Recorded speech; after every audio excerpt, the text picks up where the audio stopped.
Jadi maksudnya silahkan kalau misalkan ada yang mau berargumentasi ya, tapi secara ilmiah juga. Maksudnya adakah yang mampu menunjukkan bukti tertulis di zaman yang sama? Adakah yang menunjukkan bahwa DNA semuanya tersambung? Kan begitu. Nah, sebenarnya saya melihat itikad yang sangat baik dari Pak Haji Rhoma Irama, karena beliau itu sebenarnya mengundang kedua belah pihak, termasuk juga Mbak Alawi diundang, Pak Habib Rizik diundang, dan tokoh-tokoh Habib yang lain yang besar di Indonesia dikenal juga diundang. Kemudian misalkan ketika ada dari orang-orang Mbak Alawi yang mengubah dalam tanda kutip ya ajaran-ajaran egalitarian dalam Islam atau ajaran-ajaran yang sakral dalam Islam, itu saya menjadikan titik kritik saya gitu.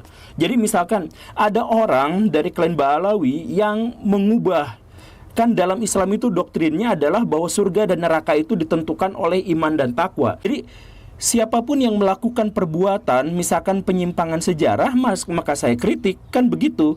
Mau dari klan Ba'alawi mau bukan, siapa saja yang mengubah sejarah Islam dalam tanda kutip, ya saya harus berkata-kata, bukan soal siapa orangnya. Jadi ketika Kiai Imad bikin sebuah tesis yang membatalkan bahwa nasab Ba'alawi itu nyambung kepada Nabi, saya kemudian memeriksanya, dan dengan pikiran yang sangat sederhana saya langsung menerima itu. Atas dasar apa? Atas dasar sebuah argumentasi bahwa tidak ada catatan sezaman yang berhubungan dengan nasab Ba'alawi atau klaim nasab Ba'alawi itu. Inilah bagian yang saya kesal itu, di mana saya selalu menjelaskan bagaimana berpikir objektif, tetapi tidak banyak orang yang memahaminya. Bahwa penolakan saya pada klan Ba'alawi itu bukan gara-gara kebencian, bukan gara-gara tidak suka dan lain sebagainya.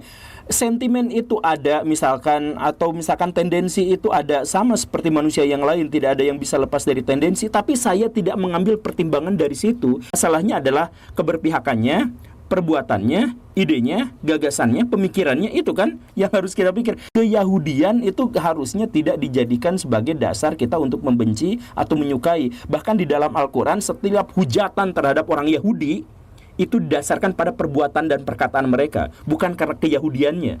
Kalau disebutkan keyahudiannya itu netral sama sekali. Adakah yang bisa menjelaskan kejanggalan statistik dalam generasi-generasi Ba'alawi? Jadi kalau misalkan mau berdiskusi, ya diskusinya terkait dengan itu. Kenapa jadi sekarang itu jadi permusuhan, kebencian, kemarahan dan sebagainya gitu. Jadi misalkan walaupun kita mengetahui bahwa nenek moyang kita, bahwa peradaban Indonesia dimulai jauh sebelum Masehi, tetapi tetap sejarawan menyebut bahwa kerajaan tertua di Nusantara adalah Kutai.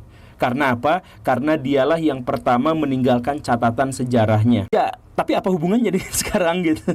Jadi ya, maksudnya begini, sekali lagi Baraya, kita berbicara masalah polemik Ba'alawi itu tidak boleh jauh-jauh. Kita bahasnya hanya pada masalah-masalah saintifik, masalah yang bisa dibuktikan. Masalah yang goib kan kita manusia tidak memiliki kemampuan untuk mengaksesnya. Yang kita bahas itu adalah masalah saintifiknya.